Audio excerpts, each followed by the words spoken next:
So this talk is about helping yourself and what you can do.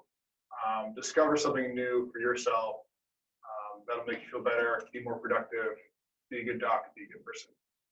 So extracurriculars and wellness, change your own oil. So a little brief overview of what's going on. First is about my journey.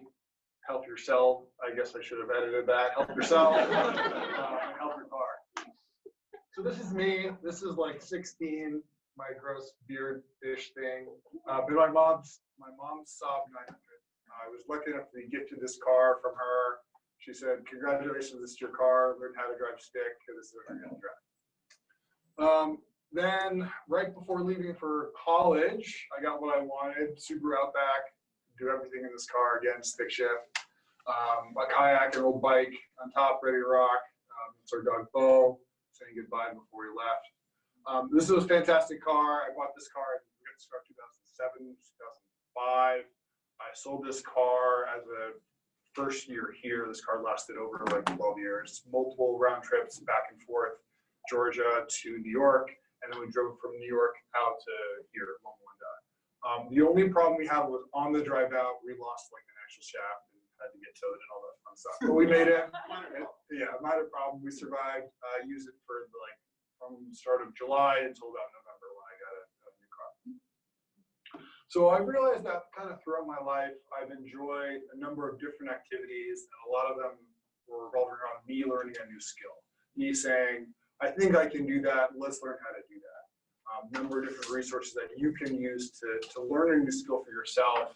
I mainly use YouTube and just trying it out. So in medical school, I was listening to a lot of kind of like classical-ish music, and I realized the cello sounded beautiful. You get some low bass tones, you get some treble high stuff. So I took it upon myself to learn the cello.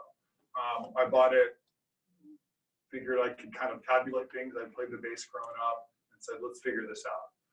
So then I started playing music with my dad. Unfortunately, the cello didn't fit in the U-Haul driving out here, so I sold the cello. And then also starting in medical school, I was playing a lot of golf. Decided, hey, I want to kind of put my own equipment together. And so I started taking some golf components and putting them together and trying it out. So does this work? Does this not work? And I really enjoyed kind of the hands-on component of figuring out me putting everything kind of together. And saying, does this work? Do I like it? And there's a kind of personal component to it as well. But I made this. I'm enjoying this extra aspect of what I'm doing because there's me involved in kind of the equipment that I'm using. So coming out here to residency, what is a great time to learn how to do automotive repair when you're in like a studio apartment with no garage? So that's what I started. My first venture into this was a sweet 1984 Mercedes diesel stick shift. I bought this because I think it was cool and you could run some veggie oil on these cars. They had such high compression in the engine, you could throw essentially old motor oil, waste veggie oil into these cars and they could run. Basically no modifications required.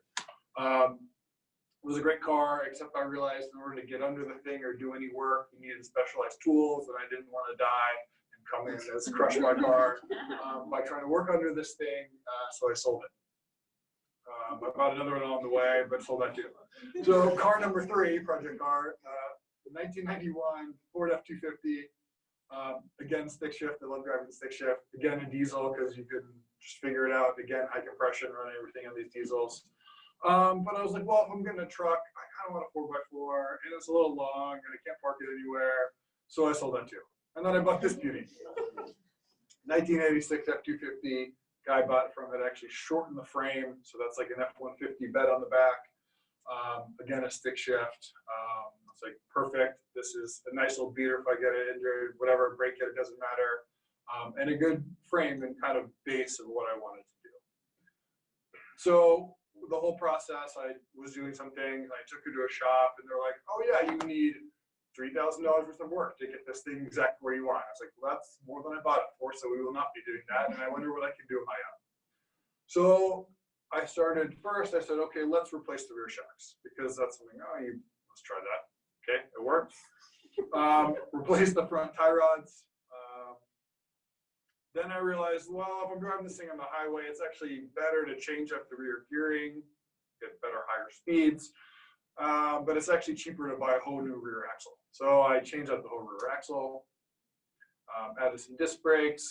While I'm under there, well, you might as well learn how to change out the U-joints. So that's the drive shaft that came out, new U-joints. Well, if I'm doing that, I might as well replace the rear springs because they probably need it. Well, if I'm doing this all, I might as well update the braking. So I updated the hydro boost conversion. I did some window seals, make it sound less loud in the truck. Added an electronic fuel pump, so it starts a little bit easier. During that process, I learned how to do some wiring. This was me working on this in the pit one morning when there were no patients to see. I replaced the muffler to sound a little less loud when you're sitting in the cab too. Added some insulation.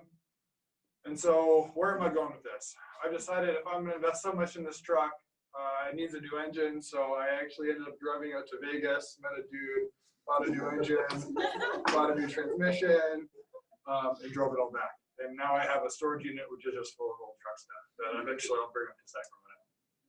So how does this relate to you? How does this relate to wellness? So wellness has actually been studied, and hobbies have been studied for quite a while. A number of articles. This is from 1948, Medical World, 1951. Number of relationships between hobbies and health.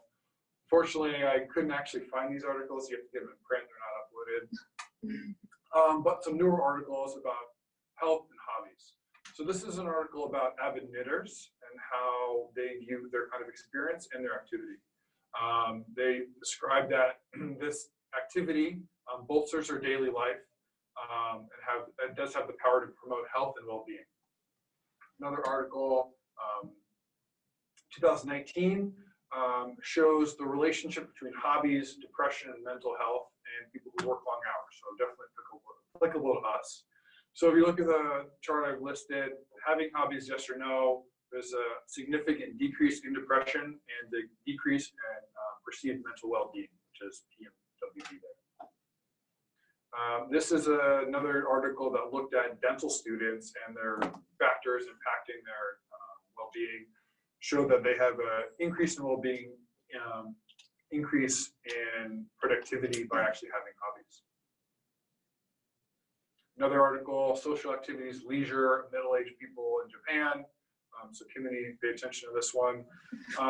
They've shown that these leisure activities specifically had positive outcomes for men in Japan. So I wanted to share just a quick way that if you wanted to get into this, you could maybe learn a new hobby and also protect your car. We obviously spend every day saving lives, but we rely on a number of different things to get us to work safely. One of those is your car, and one thing that you can do easily is change your oil. You can also just go to some place and get it done, but if you want to do it yourself, you can do that too. So what you're going to need some oil.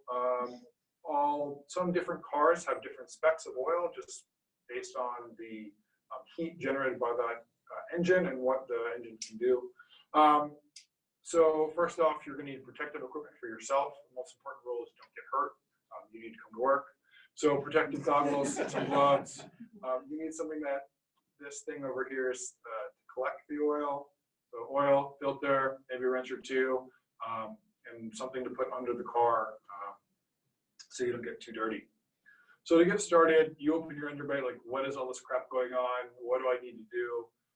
Thankfully, so this is your engine here. You just need to focus kind of right here. You kind of zone a little faster. Cool, you open this thing and it tells you exactly what type of oil you need. So getting under the car should be in park so it doesn't roll and also kill you. You open this drain valve here, which lets the oil come out. It'll squirt out really, really fast. Imagine that your oil collects in this thing down here. Let that all drain, takes a few minutes. Then you're going to look for the filter. You're going to take off the old filter. Nice and clean. You want to check the old filter to make sure this gasket's all the way gone, or else when you install the new one, it's not going to seal all the way. Take your new one, put a little bit of oil on the new one, screw it back in, just hand tight so you can get it off later, and then fill her up. all different engines have different components, or sorry, quantity of how much oil they can take. You can just Google that. Everything is free nowadays. My truck takes about 7 quarts of oil. So if you say, okay, 5 quarts on the big container, use that. And then engineers are really, really smart. So they put this little gauge here of how much oil is left. So you can say, okay, I just need to go down 2 more quarts to the 3-quart mark to get to 7 quarts. Then you're going to check your oil. So the dipstick gives you a little range of what's safe and what's kind of overfilled. So this is like usually the first mark of right past that, and then either up to or just below that higher mark there. So we're filled up, ready to go.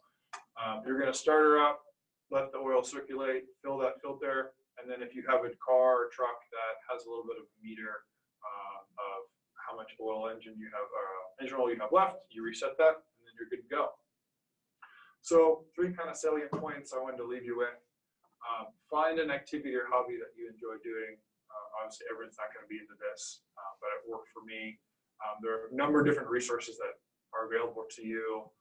I don't think I have paid to learn anything during this whole process. YouTube, forums, there's probably a forum no matter what you want to do. There's a forum for people who like working on old diesels that can burn anything. So it's available for you.